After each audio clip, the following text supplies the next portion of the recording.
అమ్మా వాళ్ళ ఆఫీస్లో ఏమైంది తెలుసా?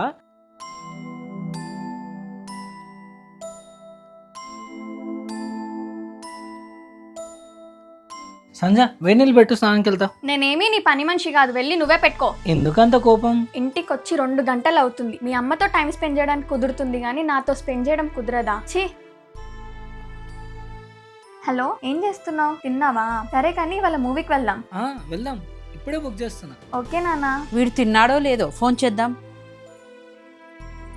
హలో హలో, మమ్మీ కాల్ చేస్తుంది, ఒక 5 minutes కాల్ బ్యాక్ చేస్తా. Hello hello hello. తిన్నావా నాన్న? సాయంత్రం తొందరగా ఇంటికి రా, గుడికి వెళ్దాం. సాయంత్రం బాబు తొందరగా వస్తే గుడికి వెళ్దాం. సరేనే. పనిలో ఉన్నప్పుడు కాల్ చేసి డిస్టర్బ్ చేద్దని తెలీదా అత్తమ్మా మీకు? ఆయన గుడికి రాడు, మేమిద్దరం కలిసి బయటికి వెళ్తున్నాం.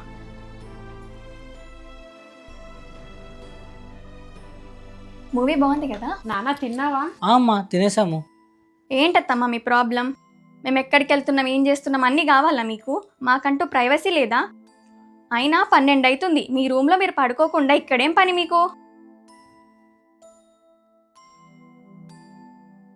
అమ్మా, నీకు మా వల్ల ప్రాబ్లం అవుతుందని అర్థమైంది. మాకు కొంచెం టైం ఇవ్వు, వెళ్ళిపోతాం.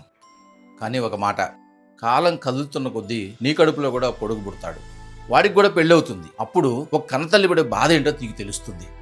రాత్రి 12 అవుతున్నా మీ అత్తయ్య గడప దగ్గరే ఉంది అంటే తన కొడుకు తిన్నాడో లేదో, క్షేమంగా ఇంటికి వస్తాడో లేదో అన్న భయం. అంతేగాని నువ్వు అనుకున్నట్టు కాదమ్మా. పేగు తెంచుకొని పుట్టిన తల్లి ప్రేమని ఎవరూ తెంచలేరు. ఒకవేళ ప్రయత్నించినా అది చేయడం మహాపాపం, తెలుసుకోండి.